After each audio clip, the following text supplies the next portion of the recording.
No basta abrir la ventana para ver los campos y el río. No es suficiente no ser ciego para ver los árboles y las flores. Es necesario también no tener filosofía alguna. Con filosofía no hay árboles, hay ideas apenas. Es solo cada uno de nosotros como una cueva. Es solo una ventana cerrada y todo el mundo allá afuera. Y un sueño de lo que podría verse si la ventana se abriese, que nunca es lo que se ve cuando se abre la ventana. Viemos para ser alguém, migrante verdadeiro.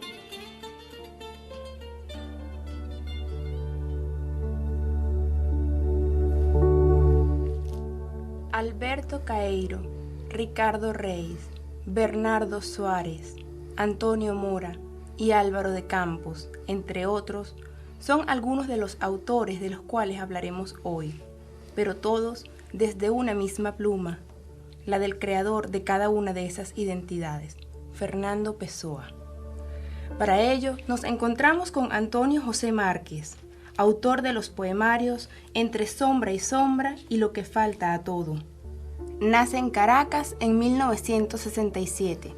Es egresado de la Universidad Central de Venezuela de la Escuela de Letras y ha traducido literatura en lengua portuguesa. Ha dictado cursos en la Escuela de Letras de la UCB y en el Instituto Portugués de Cultura para difundir e investigar en relación a la obra de Fernando Pessoa. Bienvenido, Antonio. Muchas gracias por la invitación que me hace. De nada. Antonio, antes que nada, es importante conversar sobre la identidad de Pessoa. Pessoa, como escritor portugués, ha estado rodeado siempre de fantasmas. Y creo que una de las preguntas claves es, ¿quién es Pessoa? Pero eso es un gran misterio, ¿no? Porque Pessoa bien pudo ser esa magnífica metáfora del hombre de la modernidad totalmente estremecido por una era en la que, por más que la comunicación proclamara cantidad de avances, Pessoa constató que vivíamos ya una época donde no había interlocutores. Como no los existía, tuvo que crearlos.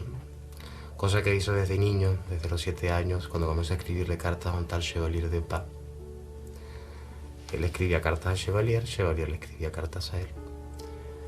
Después de eso comenzó a otrearse, como decía también el propio Pessoa. Y luego, más en serio, a los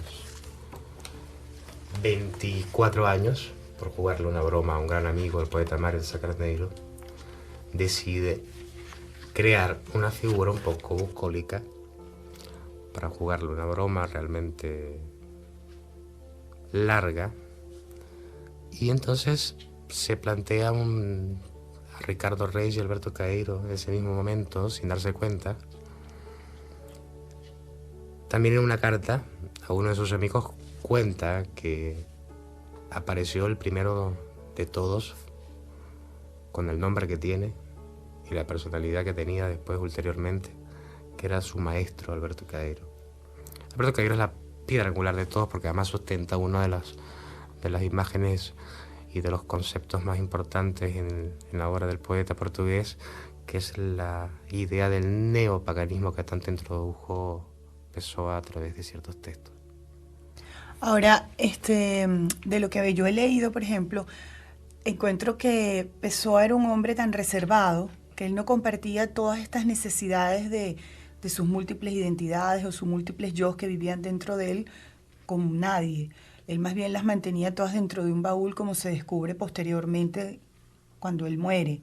Ahora, él sí publicaba, ¿verdad?, en algunas revistas con los nombres de los heterónimos y nadie conocía físicamente a esas personas. Sabían su obra, pero nadie sabía verdaderamente quiénes eran. ¿Por qué no nos cuentas un poquito de esta experiencia que debe haber sido? Él se debe haber reído mucho de la gente, esa ironía la debe haber tenido por dentro él y en medio de toda esa tristeza que él proyecta, porque realmente todos sus poemas son muy profundos, muy densos, y podríamos verdaderamente hacer un programa con una línea de un poema de Pessoa. Sí, desde luego.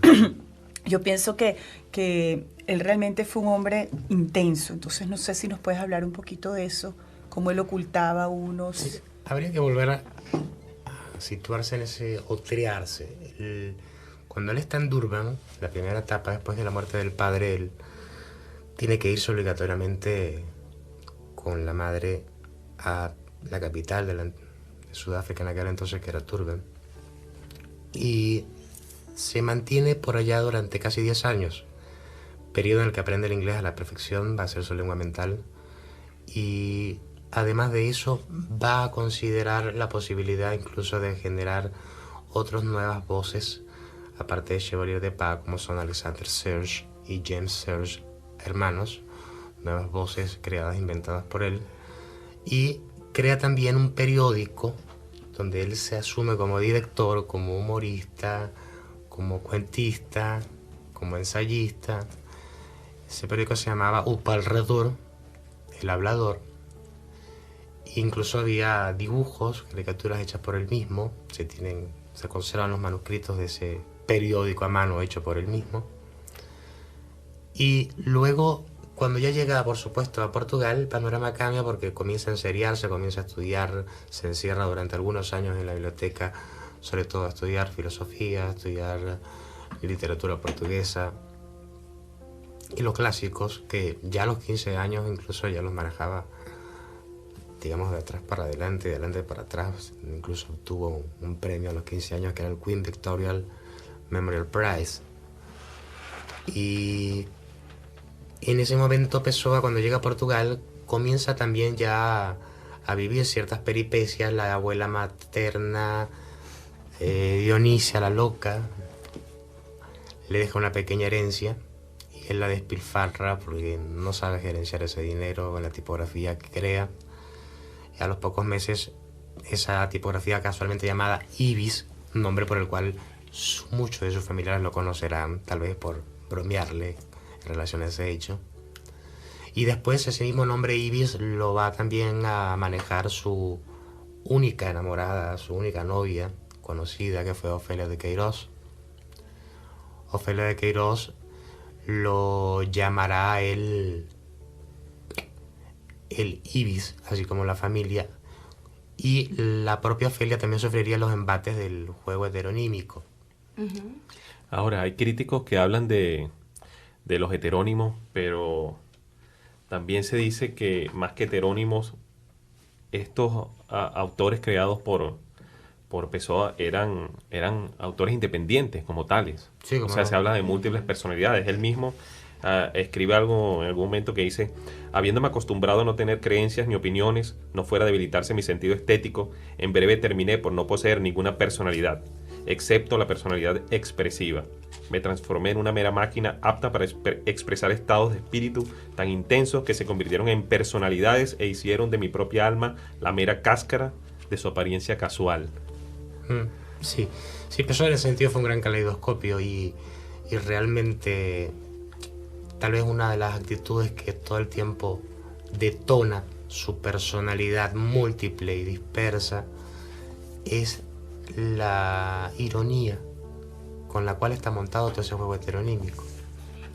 Yo, si me lo permiten, hay un fragmento aquí del libro El desasosiego de Bernardo Soares que me gustaría mucho leer, porque es muy elocuente en relación a toda esa relación entre el arte y la vida que Pessoa manejó desde su llegada a Portugal.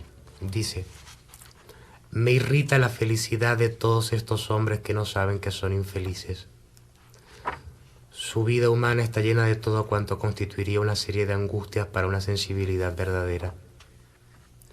Pero como su verdadera vida es vegetativa, lo que sufren pasa por ellos sin tocarles en el alma, y viven una vida que se puede comparar solamente a la de un hombre con dolor de muelas que hubiese recibido una fortuna. La fortuna auténtica de estar viviendo sin dar por eso, el mayor don que los dioses conceden, porque es el don de serle semejante, superior como ellos, aunque de otra manera, a la alegría y al dolor. Por eso, con todo, los amo a todos, mis queridos vegetales. La verdad que la ironía es debajo de cada palabra desgarradora y en una carga Sí, impresionante. totalmente. Muy existencialista también, nihilista. Pero ¿sabes algo curioso? Que la gente piensa que Pessoa es un ser, un creador muy pesimista, y yo no lo creo. Yo combato continuamente esa visión. Incluso descubrí hace unos años atrás un dato importantísimo. Uno de los principales lectores en Europa de Pessoa fue Samuel Beckett. Tanto fue su amor a la obra de Pessoa que aprendió el portugués para leerlo en su propia fuente. Si uno leyera a Beckett, considerando todo lo que significa el universo pessoano, entendería que no es realmente un autor pesimista, Pessoa. No quiero decir pesimista en sentido pesimista, sino que su poesía, lo que él trata de decir a través de sus palabras, lo pone a uno a pensar de tal manera que le pone frente a uno un mundo muy crudo, muy verdadero, que asusta, lo mismo que él dice ahí. ¿Cómo le voy a decir yo a esta gente que se cree feliz, que son todos unos infelices, ¿sabes? Es lo que son los oxímorones, las contradicciones que él plantea, las que hacen que el lector se quede así, y a lo mejor en una primera lectura le dice algo, una segunda otra cosa, una tercera otra cosa, y después puede haber miles de lecturas de la misma frase. Todo acto de conciencia es hiriente. También. Todo. El hecho de que Pessoa trabaje todo el tiempo, incluso eso es un elemento que yo he venido concientizando en estos años, tiene una atracción natural hacia el asunto del alma. Directa o indirectamente ha tocado el tema del alma en millares de referencias. Incluso tiene un poema llamado Eros y Psique, cosa que muy pocos poetas han trabajado estrictamente el mito.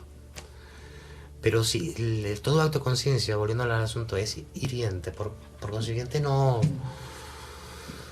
se puede tampoco afirmar que sea un hecho negativo, simplemente que sufrir es un hecho también natural. Claro.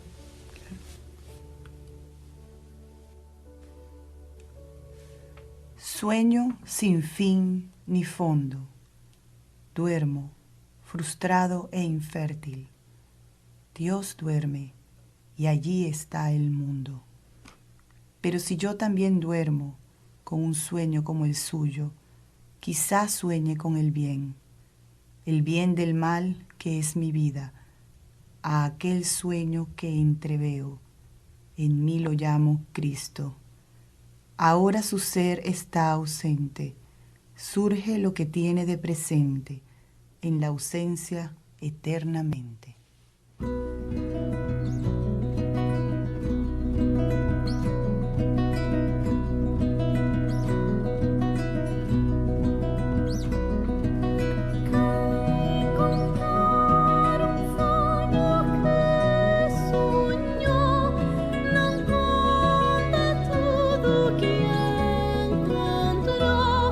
Contar um sonho a proibido.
Autopsicografia. O poeta é um fingidor. Finge tão completamente que chega a fingir que a dor que de veras sente. E os que leem o que escreve, na dor lida sentem bem. Não as duas que ele teve, mas só a que eles não têm. E assim nas calhas de roda gira entre ter razão esse comboio de corda que se chama coração.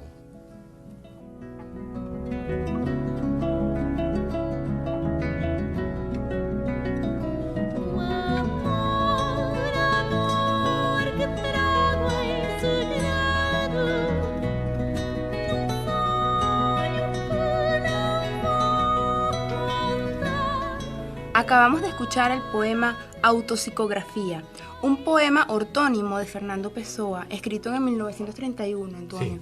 ¿Cuál es la esencia de este poema? Ese poema, de alguna manera, para muchos estudiosos de la obra de Pessoa, refleja un poco el arte poética del artista. ¿Por qué? Porque habla, obviamente, del desdoblamiento artístico que él practicó durante casi toda su vida, del cual además se tienen alrededor de 73-75 figuras que inventó el poeta. Habría que aclarar lógicamente que los únicos heterónimos son Ricardo Reis, Alberto Caeiro y Álvaro de Campos. Los demás son figuras o pseudo-heterónimas o son personajes que no llegaron a ser definitivamente lo que debían haber sido.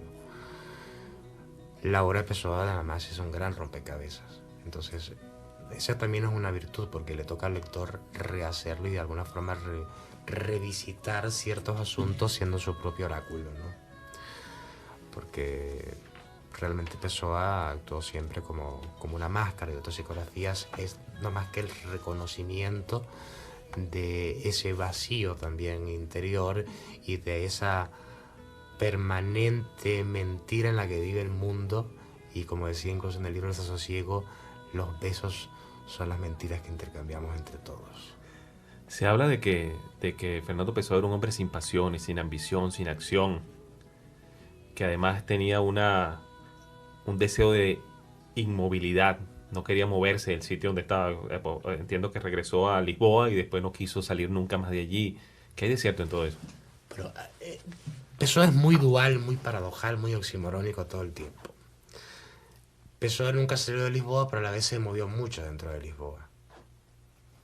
Cambió en más de 15 ocasiones de residencia en toda su vida, lo cual es bastante para un europeo de comienzo de siglo.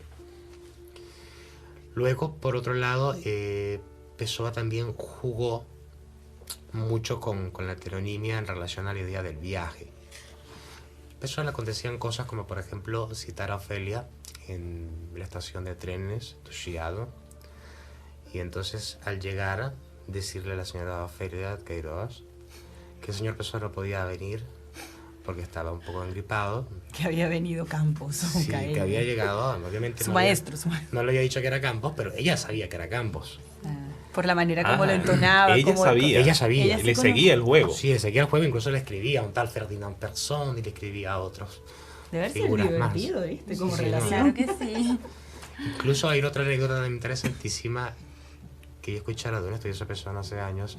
Él estaba sentado en el café Martiño de Arcada y de repente pidió papel y lápiz un poco en medio de su trance idílico y comenzó a firmar una cantidad de poemas con el nombre de Albert Campos.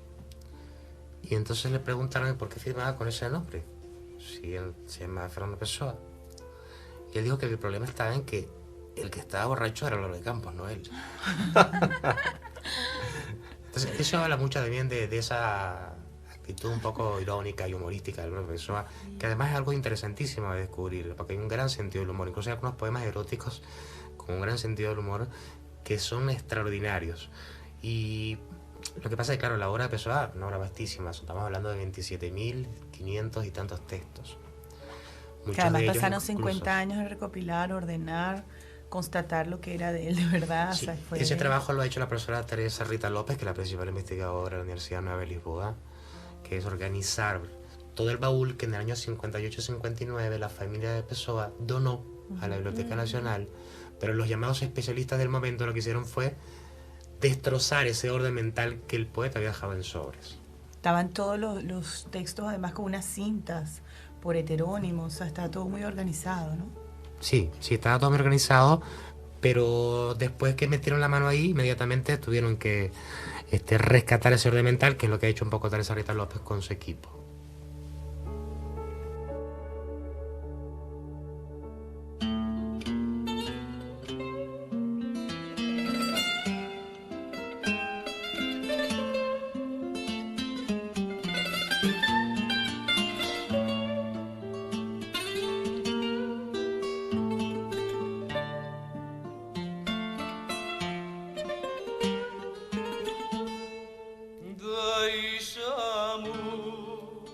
Estas verdades no son perfectas porque son dichas, y antes de dichas pensadas. Pero en el fondo, lo que es cierto es el que ellas se nieguen a sí mismas en la negación opuesta de afirmar cualquier cosa.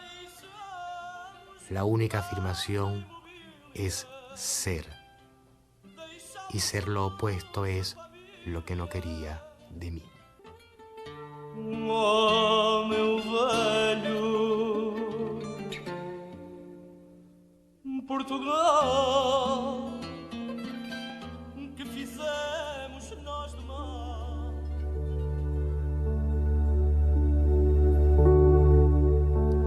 Antonio, seguimos conversando sobre Fernando Pessoa y ahora quería hacerte una pregunta sobre algo que he leído y me ha impresionado mucho, y es sobre la muerte de Fernando Pessoa.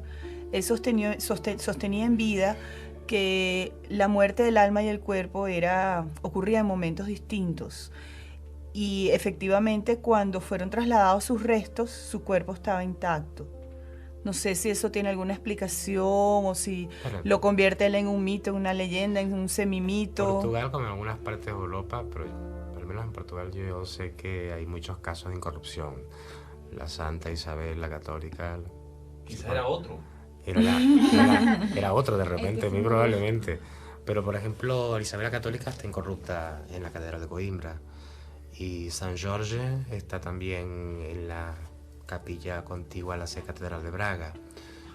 No sé si será, yo pensaba hasta que puede ser un asunto climático o de la propia pero tierra solamente portuguesa. santos, reyes, Sí. y ahora Fernando Pessoa. Sí, no, hay una conjunción ahí de cosas que pueden ser muy dadas a este tipo de mitos. Ahora, obviamente Pessoa será recordado más allá de todas estas circunstancias anecdóticas, será recordado más que todo por su literatura, por realmente entregar un alma, como decía Mircea Eliade, y él encarnó esos artistas modernos, de verdad, de la modernidad. Decía que los artistas fueron los primeros de la modernidad que realmente destruyeron su mundo para poder permitir un porvenir a las otras generaciones. Bueno, amigas y amigos, hemos estado conversando sobre Fernando Pessoa, de quien se cuestiona hasta su propia existencia. Muchas gracias, Antonio, por estar con nosotros. Estuvimos con ustedes, Rigoberto Rodríguez, Nines Pérez Luna y Susana Medina. Para cerrar, quisiéramos escuchar otro poema de Fernando Pessoa. Todas las cartas de amor son ridículas. No serían cartas de amor si no fuesen ridículas. También escribí en mi tiempo cartas de amor como las otras, ridículas. Las cartas de amor, si hay amor, tienen que ser ridículas. Pero, finalmente, solo las criaturas que nunca escribieron cartas de amor es que son ridículas. ¿Quién me dirá en el tiempo en que escribía, sin darme cuenta, cartas de amor ridículas? La verdad es que hoy mis memorias de esas cartas de amor es que son ridículas. Todas las palabras esdrújulas como los sentimientos esdrújulos, son naturalmente ridículas. Albert Camus.